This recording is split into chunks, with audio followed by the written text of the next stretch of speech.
그들을 해하지 못하게 하여 전에 내가 사사에게 명령하여 내 백성 이스라엘 다스리던 때와 같이 아니하게 하고 너를 모든 원수에게서 벗어나 편히 쉬게 하리라. 여호와가 또 내게 이르노니 여호와가 너를 위하여 집을 짓고 내 수완이 차서 내 조상들과 함께 누울 때에 내가 내 몸에서 날 내 씨를 내 뒤에 세워 그의 나라를 견고하게 하리라. 그는 내 이름을 위하여 집을 건축할 것이요 나는 그의 나라 왕위를 영원히 견고하게 하리라. 나는 그에게 아버지가 되고 그는 내게 아들이 되리니 그가 만일 죄를 범하면 내가 사람의 매와 인생의 채찍으로 징계하려니와 내가 네 앞에서 물러나게 한 사울에게서 내 은총을 빼앗은 것처럼 그에게서 빼앗지는 아니하리라. 내 집과 내 나라가 내 앞에서 영원히 보존되고 네 왕위가 영원히 견고하리라 하셨다 하라. 나단이 이 모든 말씀과 이 모든 계시대로 다윗에게 말하니라. 아멘. 3회라 7장 1절로부터 사실은 29절까지 마지막 절까지의 내용에 집이라는 단어, 히브리어로 베이트라고 해요. 베이트. 이 집이라는 단어가 사실은 굉장히 많이 나옵니다. 이후에도 왕조라는 말을 쓰기도 하는데 왕조라는 말을 우리말로 쓰긴 했는데 이것도 역시 사실은 집이라는 단어예요. 베이트라는 말로 계속하고 있습니다. 집. 다윗이 하나님을 위해서 멋진 집을 만들어 드리고 싶었어요. 그가 왕위에 오르자 이스라엘의 전체적인 수도를 예루살렘으로 정하고 거기에 자기 왕궁을 지었거든요. 왕궁을 백향목으로 저 북쪽에 있었던 두로 왕이 백향목을 이렇게 잘라서 보냈어요. 그걸 왕궁을 멋지게 짓고 나니까 미안한 마음이 자꾸 드는 게 예루살렘으로 모시고 왔던 법궤가 있는 처소가 너무 이제 초라하게 보이는 거예요. 천막 안에 이렇게 휘장 아래다 이렇게 모셨는데 그래서 잠이 제대로 이렇게 안 올 정도로 늘 마음에 부담이 되어서 이제 선지자 나단이 왔을 때에 나단에게 자기 심경을 말을 한 거죠. 나는 백향목궁에 거하거늘 여호와의 법궤는 휘장 안에 있습니다. 이게 참 마음이 불편하고 죄송스러워서 견딜 수가 없습니다. 하나님의 집을 여호와의 성전을 잘 지어드리고 봉헌하고 싶습니다. 이 고백을 하는 내용이죠. 이 일로 인해서 그래서 성전을 지어드리려고 했는데 다음 날 선지자 나단에게 그 밤중에 이제 응답이 와서 다음 날 와서 이 다윗에게 하시는 말씀은 너는 이 집을 나를 위해서 집을 짓지 말아라. 너는 이제 군인으로서 많은 피를 흘렸으므로 죄가 있기 때문에 내 손에 피가 있기 때문에 나를 위해서 성전을 짓지 못하리라 하시면서 그러나 나를 위해서 이와 같은 마음을 품은 것은 참 좋도다. 좋도다. 역대기에는 그렇게 네가 이 마음을 품은 것이 내게 참 좋구나 하면서 그러므로 내가 너를 위하여 도리어 네 집을 지으리라 이렇게 말씀을 해요. 하나님을 위하여 네가 집을 지으려고 했으므로 도리어 내가 네 집을 지어주리라 이렇게 표현을 하고 있습니다. 그러니까 하나님께서는 하나님의 집을 위해서 이렇게 아름답게 하나님을 섬기려고 했더니 하나님이 그의 집안, 그의 왕조, 역대기에는 왕조로 번역을 하는데 하나님이 그의 집을 가문을 세워준다는 그런 약속을 해요. 그리고 실제로 다윗의 후손들이 좀 변변치 못한 사람들이 있었고 신앙이 좀 돈독하지 못하고 늘 흔들리는 그런 사람들도 있었지만 항상 하나님이 다윗을 기억하시고 다윗을 생각하사 그 집을 무너뜨리기를 원치 아니하시고 보존해 주시는 그런 은총을 누리죠. 결국 우리 메시아이신 우리 구주 예수님도 다윗의 가문에 태어나시는 그런 은총을 다윗에게 주신 것을 보게 됩니다. 하나님을 위해서 성전 지어드리려고 했던 다윗, 하나님이 그의 가문을 그의 집을 세워주시는 은혜를 잊게 되는 것을 보게 됩니다. 가문의 은총을 입는다는 건 참 큰 복이지요. 다윗은 이제 성전 지어드리고 했다가 그 가문의 복을 받았어요. 또 오벳 에돔이라고 하는 사람이 다윗 시대에 있습니다. 오벳 에돔이라는 사람이 역대기에 보면 두 가문이 나오는데 여하튼 어느 가문인지 정확하게 말하기는 참 어렵습니다.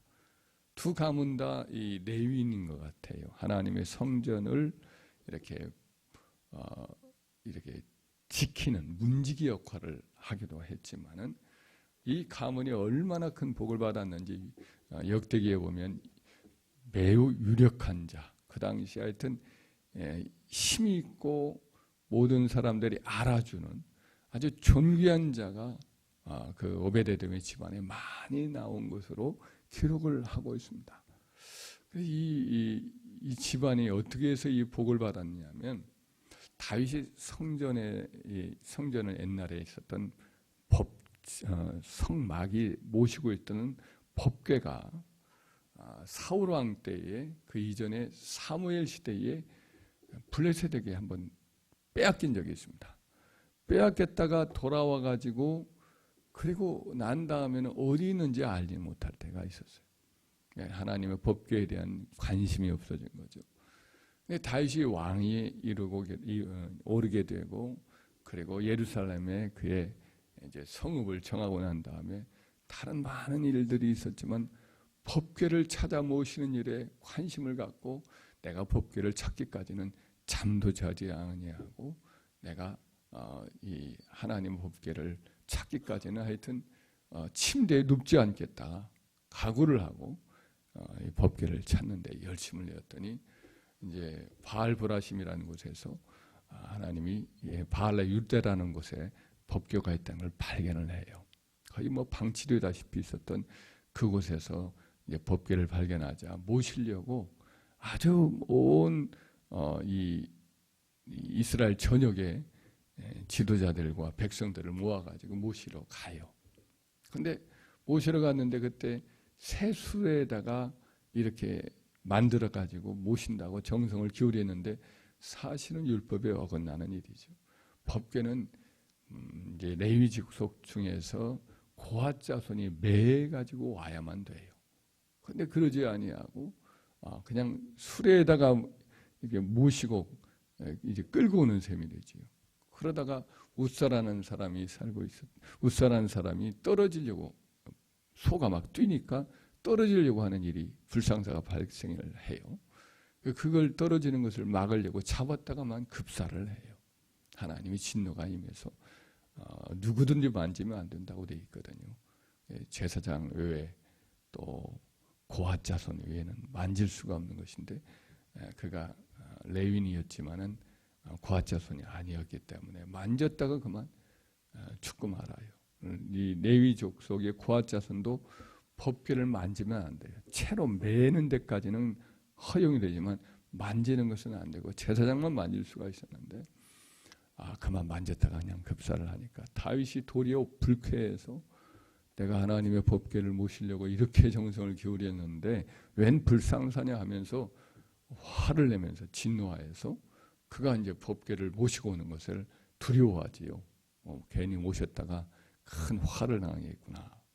바로 그때에 법궤를 모실 곳이 없어지는 거죠. 사람들도 다 두려워하고 심지어 다윗조차 싫어하는 마당에 법궤가 다시 유랑하게 되는 그런 일이 생길 수가 있었는데 그때에 오베데돔이 나선 것 같아요. 정확하게 나섰다고는 말을 하지는 않지만은 다윗이 지명을 했거나 직접 나섰거나 그런 상황인데 기꺼이 오베데돔이 자기 집안이 큰 화를 당할 수 있는 그런 위험이 있지만은 불구하고 법궤를 이렇게 놔둬서는 안 되겠다 싶어서 자기 집에 모신다고 그렇게 해서 모셔갔어요. 그래서 이제 다윗은 이제 법궤 모셨다가 큰일 나겠다 하고는 이제 국사에만 전념을 하고 있는데 들려오는 소문이 오베데돔이 법궤를 모신 다음부터 집안이 얼마나 잘 되는지 막 소문이 났어요. 온 이스라엘 전체에 소문이 났다는 그런 말을 누군가가 와서 전해줘요. 그러니까 하나님으로 말미암은 복을 사모하는 다윗이 가만히 있을 수가 없어서 왜 지난번에는 그런 일이 있었는가 연구를 하다 보니까 바로 하나님의 율법에 따라서 법궤를 모셔오지 아니하다가 이런 불상사가 만들어졌구나. 생각하고는 깨닫고는 그 다음에 이제 고아 자손으로 모시러 갈 수 있도록 다 준비해서 가니 아무 어려움 없이 다 돌아오게 되었죠. 오베데돔의 집안은 석 달 동안에 엄청난 복을 받아서 이스라엘 전체에 소문이 날 정도로 그 가문이 자손들이 다 잘되고 복을 받는 은혜가 있었죠. 또한 예를 한 가지가 들자면 레갑 자손이라고 하는 이제 사람들이, 이 사람들은 이스라엘 사람들이 아니에요. 모세의 장인이었던 이 집안의 사람이니까 겐족 속이죠. 겐족 속이었던 이 집안이 어떻게 복을 받느냐 하면 북이스라엘 왕국 시대에 예후 장군이 이제 쿠데타를 일으켜서 하나님의 명을 받아서 악한 집안이었던 아합 집안을 다 죽일 때에, 그때에 이제 이세벨이라고 하는 악한 왕비가 그때 외국에서 들어온 여인인데, 그때 바알 숭배에 아주 열심을 내요. 바알 선지자들을 막 자기 궁중에 돈을 내가지고 막 양육을 해서 여호와의 종을 죽이고, 그리고 바알 선지자들을 막 양육을 해요. 그래서 온 천지가 바알신 우상으로 가득 차 있어요. 그래서 요나답은 하나님을 경외하는 사람으로서 이와 같은 일이 있어서는 안 되겠다 뜻을 먹고 있는데, 그때 이제 예후 장군이 일어나서 그 쿠데타를 일으켜서 개혁을 일으켰단 말이죠. 그때 바로 그 예후 장군과 더불어서 종교개혁을 일으켰던 유명한 평신도 지도자가 바로 레갑 자손의 요나답이라는 사람이에요.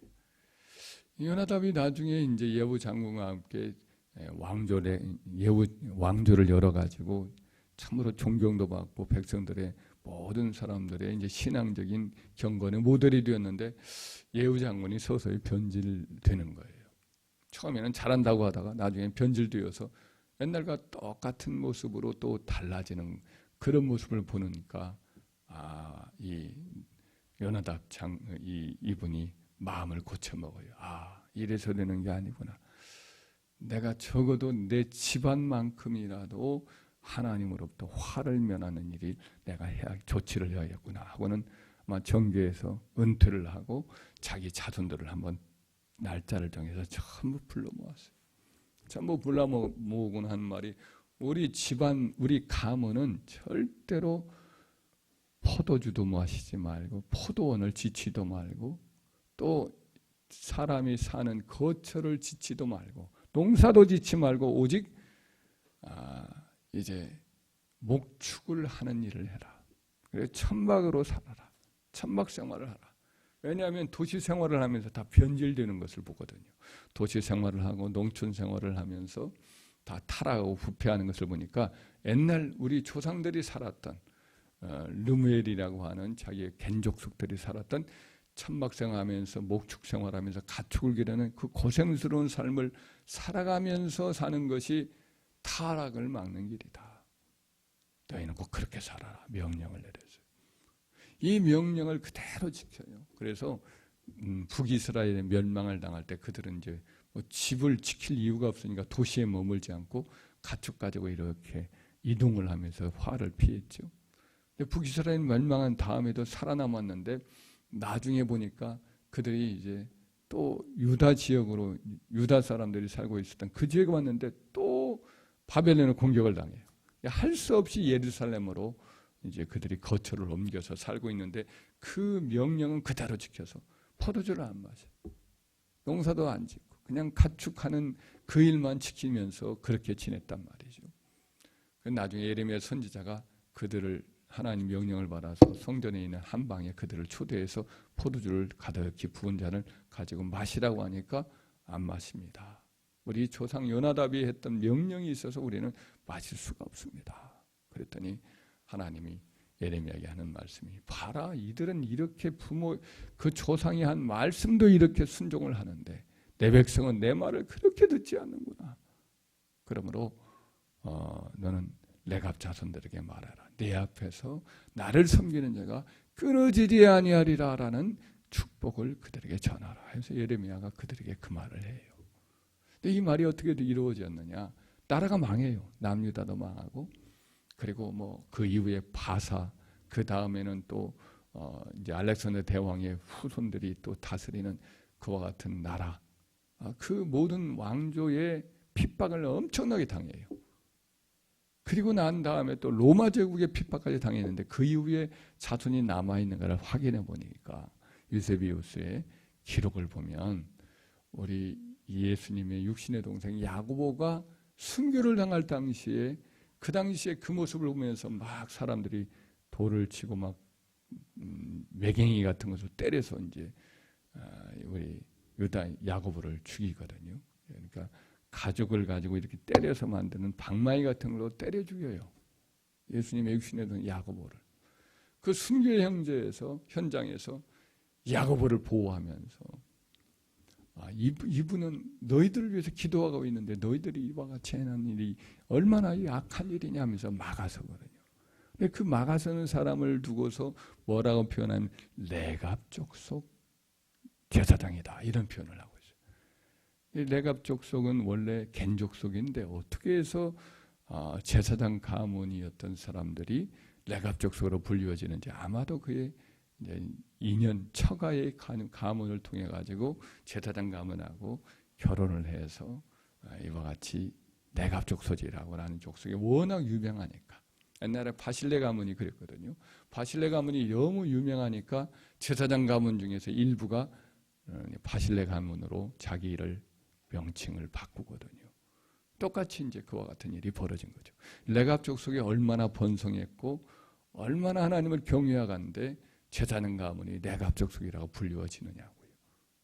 그러므로 바로 그 일이 있은 다음에 500년이 지났어요. 500년이 넘게 지냈는데 불구하고 이와 같은 레갑 족속 가문이 번성하고 존경받고 있는 걸 보면 우리 주님이 하신 말씀은 다 그대로 이루어지는 줄 믿습니다. 그러니까 한 사람이 하나님께 경건하게 살고 충성하면 그의 가문들이 다 복을 받아요. 오베데돔도 그렇고 다윗도 그렇고 바로 요나답과 그의 가문이 레갑 족속이라는 가문으로 쫙 이어지는 걸 보면 참 이 경건한 부모를 가진 자손들이 복을 받는다라는 것을 알 수가 있어요.